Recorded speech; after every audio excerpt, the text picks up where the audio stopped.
Langsung aja kita mulai sesi bedah materi kali ini. Pernah nggak sih kalian ngebayangin satu sosok yang saking megahnya, sampai-sampai akal sehat kita rasanya nggak nyampe buat mikirinnya? Nah, hari ini kita bakal ngebedah bareng-bareng teks sumber seputar wujud asli sang penyampai wahyu, yaitu Malaikat Jibril. Siap-siap ya, soalnya skala dari wujud aslinya ini benar-benar bakal nguji sejauh mana imajinasi kita bisa bekerja. Jadi pertanyaannya gini, sanggup nggak sih logika manusia mencerna sosok yang wujudnya aja nutupin seluruh ufuk? Coba dibayangin sebentar, kalian lagi nengok ke atas, dan bukan yang lihat awan, langit biru atau matahari, seluruh cakrawala itu secara fisik ketutup rapat sama satu entitas kosmik yang super raksasa.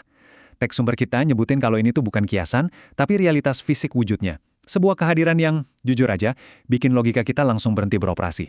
Mari kita bedah wujud ini lebih dalam lagi. Dari literatur yang ada, wujud Jibril ini sama sekali nggak digambarin kayak batasan fisik makhluk yang sering kita temuin sehari-hari. Sebaliknya, beliau ini dideskripsikan sebagai entitas yang tercipta murni dari cahaya. Saking masifnya pendaran cahaya ini, wujud fisiknya yang luar biasa megah itu benar-benar menuhin seluruh ruang kosong yang ada di antara langit dan bumi. Paham kan maksudnya? Ini bukan cuma sekedar besar, tapi skalanya udah benar-benar kosmik. Sekarang, kalau dengar kata bersayap, otak kita pasti otomatis mikirnya dua sayap kan? Kayak burung gitu. Tapi, tunggu dulu. Sumber teks kita secara spesifik nyebutin satu angka yang fantastis banget. 600. Yep, 600 sayap. Coba bayangin, kalau ke 600 sayap ini dibentangin semuanya secara penuh, wujudnya bakal langsung nutupin ufuk tanpa nyisain celah sedikit pun. Bener-bener ketutup total. Nah, yang bikin makin merinding, teks kita ngegambarin sebuah pemandangan yang super puitis dan cantik banget. Dari 600 sayap raksasa yang menutupi ufuk tadi, berjatuhanlah harta karun surgawi. Teks ini ngerinciin kalau tiap kali sayap-sayap itu bergerak, dari sana bakal bertaburan berbagai macam permata yang memukau. Yakut atau rubi yang bercahaya terang, sampai mutiara yang keadaannya sangat murni. Rasanya kayak, wah, ruang angkasa lagi dihujani permata yang indahnya nggak bisa digambarin pakai kata-kata. Tapi tahu nggak sih, pemandangan surgawi kayak gini tuh kejadian yang sangat-sangat langka. Berdasarkan catatan historis di sumber kita, Nabi Muhammad SAW ternyata cuma pernah nyaksiin langsung wujud asli yang menutupi langit ini turun sebanyak 2 kali aja. Bayangin, cuma 2 kali seumur hidup. Fakta ini nunjukin ke kita betapa eksklusifnya, betapa sakral, dan luar biasanya momen penampakan wujud asli Jibril ini. Oke, sekarang kita masuk ke bagian yang bikin konsep ini makin kompleks. Di satu sisi, kita disuguhin sama keindahan surgawi yang bikin kagum, ya kan? Hujan permata dari 600 sayap cahaya. Tapi di sisi lain, sumber kita secara tegas bilang kalau Jibril juga dibekali dengan akal yang super cerdas dan kekuatan fisik yang benar-benar dahsyat. Jadi, keindahan yang puitis tadi itu ternyata berdampingan langsung dengan kekuatan luar biasa besar yang sanggup menjungkir balikan hukum fisika yang kita kenal. Dan kombinasi antara keindahan dan kekuatan dahsyat ini yang membawa kita ke sebuah momen krusial dalam sejarah. Teks kita nyorotin peristiwa kehancuran kaum Nabi Lut. Nah, siap-siap ya, karena di sini kita bakal beralih drastis dari rasa takjub akan keindahan surgawi, masuk ke aksi yang sangat intens dan jujur aja lumayan mengerikan.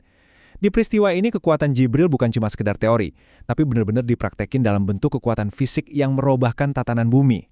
Teks sumber kita ngebedah mekanika bencananya, dan ini benar-benar bikin akal sehat kita kewalahan.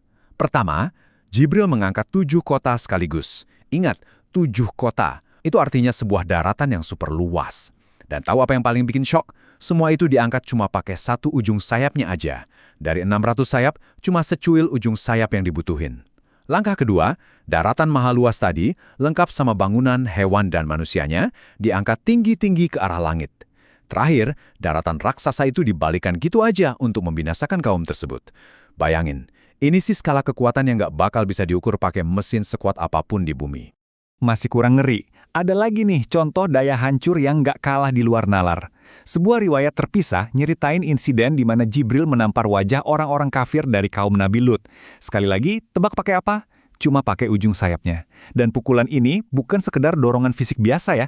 Begitu ujung sayap itu menyentuh mereka, saat itu juga mereka semua buta seketika. Ini nunjukin sebuah kekuatan absolut yang dalam sepersekian detik aja mampu melumpuhkan lawan tanpa sisa.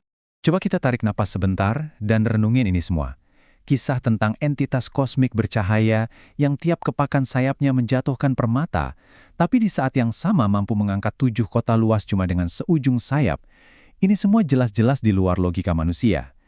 Ini ngebongkar abis batasan pemahaman sains dan realitas kita selama ini. Dari sini, sumber kita ngasih pengingat yang indah banget, bahwa keagungan wujud Jibril itu jadi bukti nyata kalau manusia, dengan segala logikanya, gak akan pernah mampu nandingin atau bahkan sekedar ngebayangin secara utuh kemuliaan dan kekuatan level kosmik kayak gini. Sebagai penutup sesi bedah materi ini, ada satu pertanyaan yang pengen saya titipin buat kalian pikirin.